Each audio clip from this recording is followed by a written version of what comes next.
Max awoke with a groan. The piercing sunlight that danced between the blinds had made its way across the bed, bringing him to sit up and grab at the throbbing pain in his head. His eyes were fuzzy, and his mouth was dry in a way that seemed only achievable through ingesting sand. Weirder still was the mystery of his pants and underwear, which somewhat concerningly seemed to have disappeared.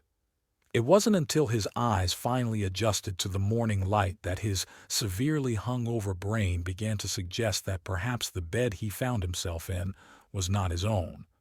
Sure enough, the light snores of a bare-backed, long-haired stranger beside him confirmed his suspicions. Phew. Max wiped his face and quietly slipped out from the bed. Having practiced this delicate dance many times, he knew the considerations that went into pulling this off. Not too forceful with moving the comforter. Don't shift your weight too suddenly. Get what you can, and exit the room before doing anything else. He found his jeans tucked under a pile of pillows, but his underwear was still missing in action. Max tiptoed quietly towards the door, letting out a sigh of relief as he silently twisted the bedroom doorknob and slipped into the hallway. The pain in his head was almost as disorienting as the apartment itself. Where the fuck am I? Its chic decor looked old world, slightly Victorian even. Few apartments in the city had a skyline view, a stone fireplace, and a balcony. Whoever the naked stranger was in the adjacent bedroom, she had some deep pockets. Despite the opulence, evidence of Max's romp was scattered throughout. The place looked like a war zone for drunken, passionate sexual escapades. An empty bottle of wine here, a bra over there, etc. Flashes of the previous night started to take shape, but they were far from fully materialized. Just fuzzy images of himself and a blurry stranger sloppily bouncing from surface to surface. The harder he tried to put the pieces together, the more his brain rejected the premise. At the moment, it only knew pain, thirst, and hunger. As the pain intensified, so did the cries to satiate Max's dry mouth. He limped over to the sink and, with no knowledge of the kitchen's cabinetry, stuck his head under the running faucet.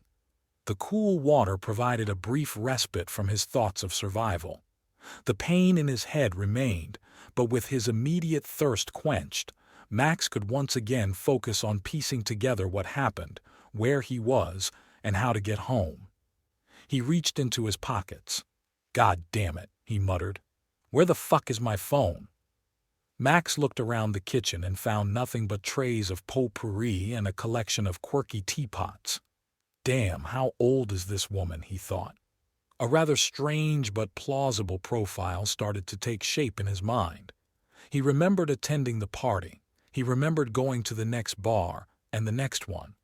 From there it got a bit blurry, but it was possible that somewhere in the drunken deluge he came across a wealthy, mature woman who enjoyed the company of a strapping young man such as Max. It wasn't necessarily his modus operandi, but wasn't far-fetched either.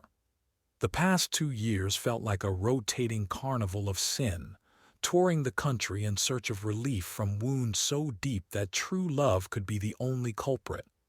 The heavy drinking, the random slew of one-night stands, it was a band-aid covering a ruptured artery. Max crawled on his hands and knees across the kitchen and back into the living room. He searched in cabinets, on top of tables, under pillows, etc., and turned up nothing. He scanned the built-in bookshelf next to the fireplace and noticed rows of framed photos, a place where the identity of his paramour would no doubt reveal herself. But the shelves were lined with large family photos from weddings, events, etc. He scanned the faces to see if any sparked a steamy memory, but none came. He placed the photos back on the shelf and plopped down on the couch, utterly defeated. The headache had picked up with a vengeance and the anxiety was starting to creep its way in. As he ran his hands over his face, he noticed the LED light from a cracked phone screen sticking out from a couch cushion. Shit. He pulled his phone out of the crevice and inspected the damage. It still worked even if he'd need stitches after texting. It was a price he was willing to pay.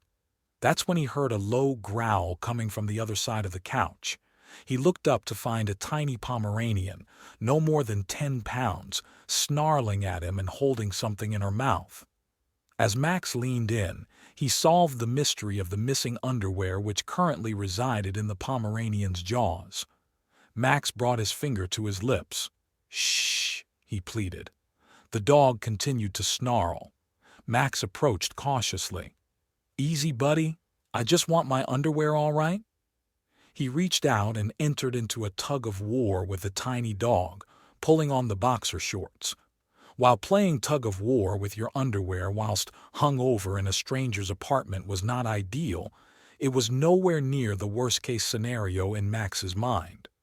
Lo and behold, the worst-case scenario was tiptoeing out of the room herself, a move Max knew all too well.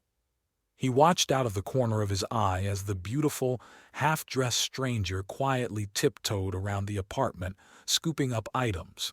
He watched for what felt like minutes before she noticed him with a startled gasp. "Christ," she said, "you scared the shit out of me." "Oh hey, sorry, didn't mean to wake you." The dog continued to snarl with Max's now torn underwear in its mouth. "Cute pup, by the way. What's his name?" The woman looked at Max in utter confusion. "His name? Why would I know his name?" Because it's your dog." "I don't have a dog." "Okay, so why would you have a dog in your apartment?" "My apartment?" In an instant, all the memories came flooding back in a terrifying wave. The drinks, the shots, the smoky eyes connecting from across the bar, her intoxicating smile, her hand on his thigh, his hand brushing away her hair, the laughing, the kissing, the pulling, biting, tearing, the elevator. Oh, the elevator was a first. Many buttons were pressed. They barely stopped their activities to exit and barreled into the closest apartment door. Unfortunately, Max's recollection was cut short by the sound of jangling keys and a turning lock. He and his new friend whipped their heads towards the front door to find a white-haired elderly woman carrying a bag of groceries. All three stood in shocked silence. The elderly woman let out a loud shriek.